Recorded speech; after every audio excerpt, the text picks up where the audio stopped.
Kiss of betrayal পর্ব সংখ্যা ১২। লেখনীতে লামিয়া রহমান মেঘলা। বেশ অনেকটা রাস্তা শেরিন এবং কায়ানের ভেতরে কোনো কথা হলো না। দুজন যেন নিস্তব্ধতা পালন করছে। সময়ের সাথে গাড়িটাও সামনের দিকে অগ্রসর হচ্ছে। শেরিন বুঝল চট্টগ্রাম শহরটা তারা পার করে ফেলেছে। ততক্ষণে বিকেলের আলোটুকু ঢলে যাচ্ছে পশ্চিমে। শেরিন নিশ্চিত হয় সন্ধ্যা নামছে ধরণী জুড়ে। ওদিকে বহু তামঝাম করে সে বাড়ির পথে ফিরছে, কিন্তু দুপুরের লাঞ্চটা করা হয়নি। পেটের ভেতর ছুঁচো টান মারছে। এদিকে মুখ ফুটেও কিছু বলবে সেটাও পারছে না। শেরিন একবার কায়ানের দিকে চায়। কায়ান সোজা তাকিয়ে ড্রাইভ করছে, কোনো কিছুই বোঝা যাচ্ছে না তাকে দেখে এই মুহূর্তে। শেরিন দীর্ঘশ্বাস ফেলে গাড়ির সিটে হেলান দিয়ে চোখ বন্ধ করে নেয়। কিছুক্ষণ সোজা তাকিয়ে ড্রাইভ করতে করতে কায়ান লুকিং গ্লাসে লক্ষ্য করে বেশ কিছুক্ষণ ধরেই পেছন থেকে একটা কালো গাড়ি তাদের ফলো করছে। এতক্ষণে তারা 5টা মোড় পেরিয়েছে, কিন্তু কালো গাড়িটা কোনো মোড়েই তাদের পিছু ছাড়েনি। কায়ান ড্রাইভ করতে করতে ফোন হাতে নেয়। কিছু একটা মেসেজ করে ফের ড্রাইভিংয়ে মনোযোগী হয়। শেরিনদের বাড়ির পথ বেশ নির্জন একটা জঙ্গল আছে। শহর থেকে বের হয়ে এই জঙ্গলটা প্রায় বহুদূর পর্যন্ত বিস্তৃত। এই জঙ্গলে কোনো বাড়ি নেই, আশেপাশে জনমানবহীন। জঙ্গলের মাঝে পাকাপোক্ত রাস্তা চলে গিয়েছে গন্তব্যের দিকে। সেই রাস্তা ধরে এগোচ্ছে কায়ানের গাড়ি। সন্ধ্যা নেমেছে চারিদিকে। কেমন একটা থমথমে পরিবেশ সৃষ্টি হয়েছে। শেরিন গায়ে ওড়নাটা নিজের চারিদিকে জড়িয়ে নেয়। বেশ ঠান্ডা লাগছে তার। কায়ান বিষয়টা লক্ষ্য করে গাড়ির গ্লাস উঠিয়ে দেয়। এতক্ষণ রোদ ছিল তাই গ্লাসটা নামানো ছিল। শেরিন একটা বিষয় খুব ভালোভাবেই বোঝে। কায়ান নামক এই মানুষটা ছোটোখাটো বিষয়গুলোও খুব পর্যবেক্ষণ করে। সামান্য একটা দাগ যেটা চোখে পড়ার নয়, সেটাও তার চোখে পড়ে। চুলের মাঝে একটা আনহেলদি চুল, সেটাও লক্ষ্য করে। একটা সামান্য চুল পরিমাণ বিষয় যে কায়ান খুব গভীরভাবে লক্ষ্য করে। শেরিন সেসব ভাবতে ভাবতে দীর্ঘশ্বাস ফেলে। রাস্তাটা নিস্তব্ধ, আশেপাশে তেমন কোনো গাড়ি দেখা যাচ্ছে না। বহুক্ষেত্রিক পর দু একটা আসছে, এই আর কি। তবে হঠাৎ করে সামনে থেকে বিশাল সাইজের কয়েকটা গাড়ি এসে কায়ানের গাড়িকে ঘিরে ধরে। কায়ান উপায় না পেয়ে ব্রেক করে। ব্রেক এতটাই জোরে ছিল যে শেরিন সিটবেল্ট থাকা অবস্থায় ছুটে গিয়ে সামনে পড়ে। কায়ান ব্রেক করে নিজের চারিদিকে দেখে তারা আটকা পড়ে গিয়েছে। শেরিন মাথা উঠিয়ে নিজেদের চারিদিকে চোখ বুলায়। শেরিনের চোখ বড় বড় হয়ে গিয়েছে। সে কায়ানের দিকে তাকায়। কায়ান দেখতে পায় গাড়ির ভেতর থেকে লম্বা লম্বা হকি স্টিক হাতে বেশ কিছু মানুষ বের হচ্ছে। শেরিন পুরো সিচুয়েশন দেখে ঘাবড়ে গিয়েছে। কায়ান গাড়ির স্টিয়ারিং শক্ত হাতে চেপে ধরে। এরপর শেরিনের দিকে তাকিয়ে বলে, শেরিন, জাস্ট ট্রাস্ট মি, ওকে? শেরিন মাথা নাড়ায়। কায়ান শক্ত হাতে স্টিয়ারিং ধরে জঙ্গলের ভেতর নেমে যায়। সামনের লোকগুলো হঠাৎ করে কায়ানের কাণ্ড দেখে হতভম্ব। ওরা বুঝে নিজেদের গাড়িতে উঠতে উঠতে কায়ানের গাড়িটা বেশ কিছুটা দূরে চলে গিয়েছে। ওই সব, ওদের ফলো করো, শালারা বেরিয়ে গেল। সবাই যে যার গাড়িতে উঠে জঙ্গলের দিকে অগ্রসর হয়। তবে চ্যালেঞ্জ কমেনি। জঙ্গলের ভিতর কোনো রাস্তা নেই। পাকা কাঁচা কোনো প্রকার রাস্তাই নেই। বড় বড় গাছে পরিপূর্ণ চারিদিক। গাড়িটা বের করার কোনো জায়গা নেই দুই পাশে।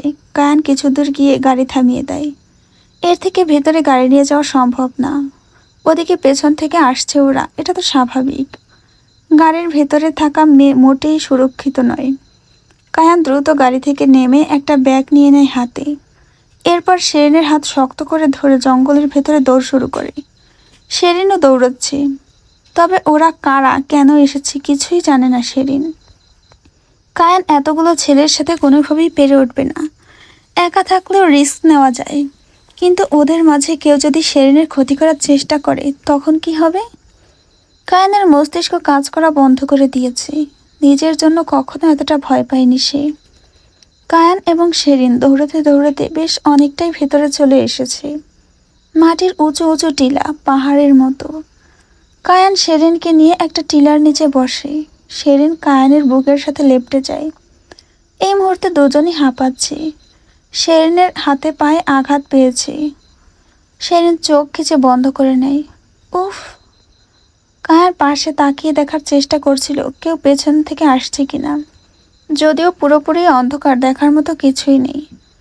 হঠাৎ শেরিনের মৃদু আর্তনাদে কায়ান ফিরে তাকায়। কি হয়েছে? শেরিন কাঁদো কাঁদো কণ্ঠে জবাব দেয়, পা। কায়ান পকেট থেকে ফোন বের করে ফ্ল্যাশ অন করে শেরিনের পায়ের দিকে ধরে। কেটে গিয়েছে বেশ খানিকটা। কায়ান কিছু বলতে যাবে তার আগেই পেছন থেকে শব্দ শোনা গেল। কায়ান দ্রুত ফ্ল্যাশ বন্ধ করে শেরিনকে বুকে জড়িয়ে ধরে। শেরিনের মুখে হাত দিয়ে চেপে ধরে। শেরিনও ভয় পেয়ে আছে, বিড়াল ছানার মতো লেপ্টে যায় কায়ানের বুকের সাথে। কায়ান কিছুক্ষণ ওভাবেই চুপ থাকে। ওই দিকে এই গেল কোথায় এতটুকু সময়ের ভেতর? সবাই আলাদা আলাদা হয়ে খোঁজ। গাড়ি তো ওইখানেই ফেলেছে, বেশি দূর যেতে পারেনি। ওদের ভেতর মোটা লম্বা কালো মতো ব্যক্তিটা বলে ওঠে, হ্যাঁ বেশি দূর যায়নি। তোরা ওইদিকে যা, আর তোরা ওইদিকে যা। ওই মাইয়াটাকে পাইলে আটকে ফেলতে বলছে ম্যাডাম।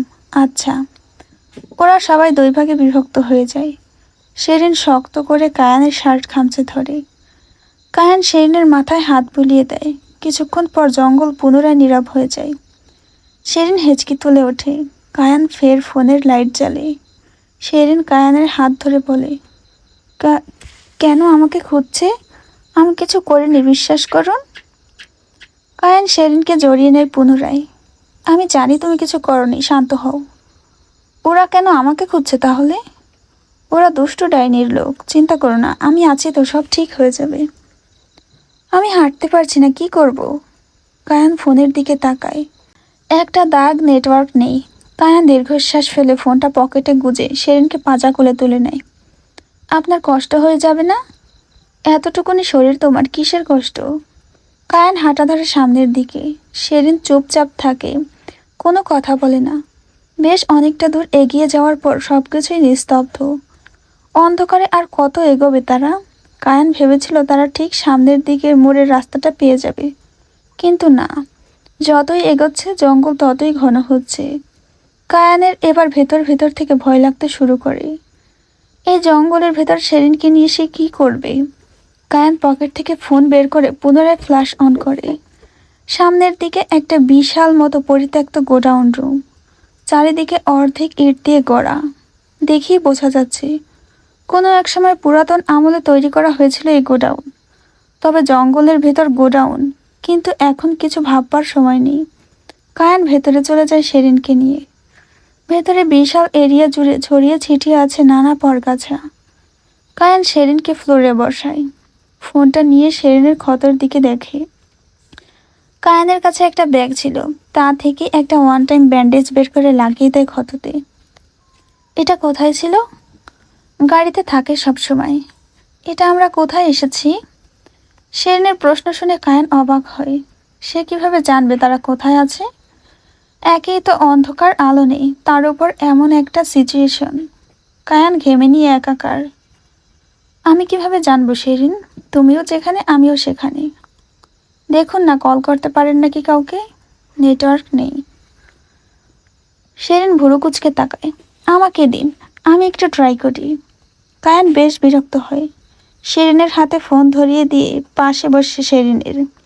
শেরিন বেশ কিছুটা সময় চেষ্টা করেও পারে না কিছু করতে। না, হচ্ছে না।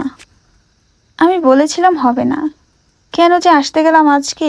আচ্ছা, ওরা কারা? কায়ান ভুরু কুচকে তাকায়। আমি জানি ওরা কারা। এখন কি হবে? জানি না। এখানে থাকবো নাকি? বের হতে পারলে হও।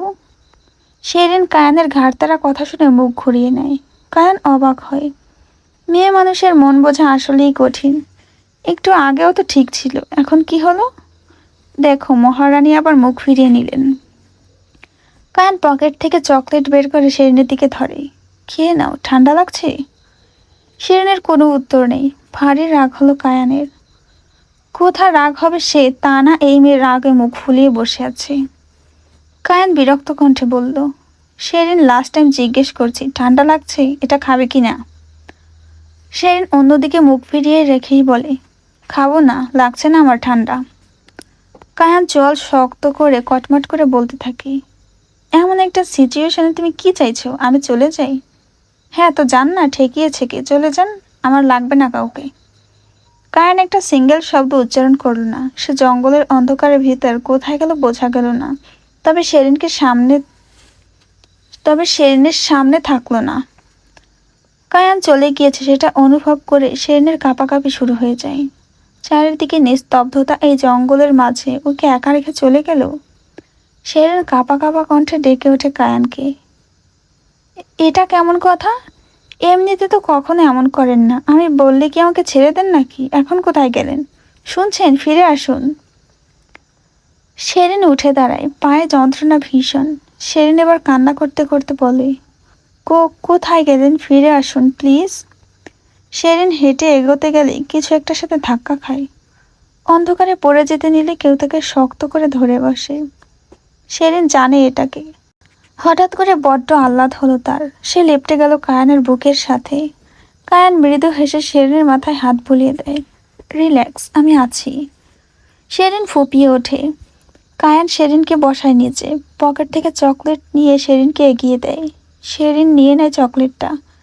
হেঁচকি তুলতে তুলতে খাওয়া শুরু করে আর প্রশ্ন করে, এরা কাদের লোক? মেহেরিনের। শেরিনের খাওয়া বন্ধ হয়ে গেল।